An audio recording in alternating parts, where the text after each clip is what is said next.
মহাকাশে ভারতীয় খাবার নিয়ে যাওয়ার পরিকল্পনায় খিচুড়ি, পোলাও সহ বেশ কয়েকটি জনপ্রিয় পদ থাকলেও শেষ পর্যন্ত কঠোর পরীক্ষা উত্তীর্ণ হয়েছে মাত্র 3টি খাবার।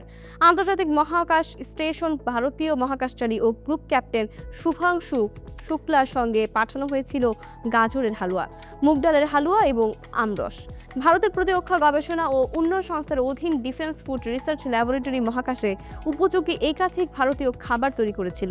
তবে শূন্য মহাকর্ষণে তাদের নিরাপত্তা, সংরক্ষণ ক্ষমতা, গুণগত মান এবং ব্যবহারের উপযোগিতা যাচাইয়ের কঠোর পরীক্ষার শেষ পর্যন্ত এই 3টি খাবারই অনুমোদন পায়।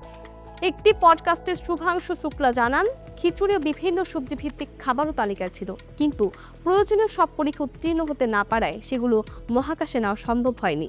মজার বিষয় হলো, মহাকাশে ভারতীয় খাবার পৌঁছালেও সেগুলো নিজে খাওয়ার সুযোগ পাননি শুভ্রাংশু। তার ভাষ্য, যুক্তরাষ্ট্র, রাশিয়া, পোল্যান্ড, হাঙ্গেরি ও জাপানের সহ মহাকাশচারীরা আগেই সেগুলো খেয়ে ফেলেছিলেন। তবে নিজের দেশের খাবার সহযাত্রীদের সঙ্গে ভাগ করে নিতে পেরে তিনি আনন্দিত বলেও জানান। তিনি আরও জানান, মহাকাশের মাধ্যাকর্ষণ পরিবেশে শরীরের তরল পদার্থ মাথার দিকে সরে আসে। এতে নাক বন্ধ হয়ে যাওয়ার মতো অনুভূতি তৈরি হয় এবং খাবারের স্বাদ ও গন্ধ আগের তুলনায় কম অনুভূত হয়। মিশন শেষে পৃথিবীতে ফিরে শুভাংশুকে প্রথমে আলুর চিপস দেওয়া হলেও ভারত চিকিৎসক তার জন্য নিয়ে এসেছিলেন কলার চিপস, বাকরবাড়ি ও শুকনো কচুরি।